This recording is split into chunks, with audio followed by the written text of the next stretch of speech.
Dassault Aviation is strategically targeting India's defense market, nearing a deal for 26 Rafale marine jets for the Indian Navy. With plans to make India a global hub for Rafale production, Dassault aims to secure the Indian Air Force's tender for 114 fighter jets. Collaborating with Safran, they plan an advanced MRO facility, fostering India's defense self-reliance. Success depends on MRFA bid evaluation and project execution.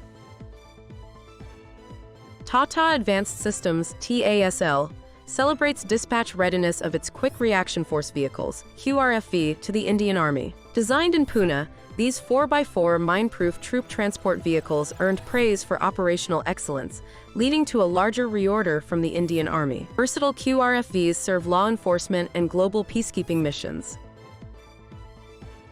India and Tanzania strengthen military cooperation, exploring defense opportunities beyond hardware sales.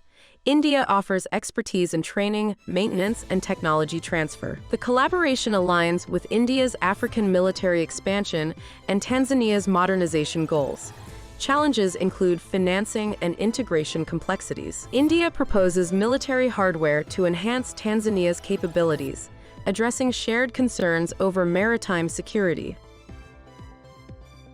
India's Defense Research and Development Organization, DRDO, achieves a significant breakthrough in hypersonic flight with regenerative cooling technologies for scramjets. Overcoming the challenge of extreme temperatures, the innovations pave the way for hypersonic vehicles and offer potential applications in rocket propulsion, missiles, and industrial heat management. India emerges as a leader in cutting-edge aerospace research.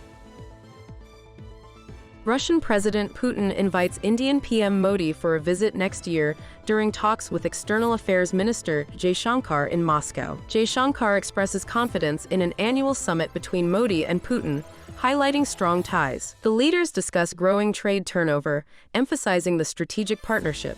India strengthens collaboration despite global concerns over Russia's actions.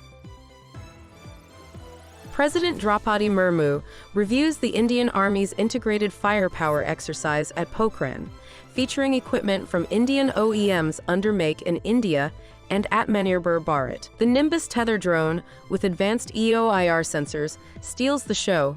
NewSpace Research and Technologies is delivering the drone under a 250 crore Indian rupees contract, set for completion in the next months.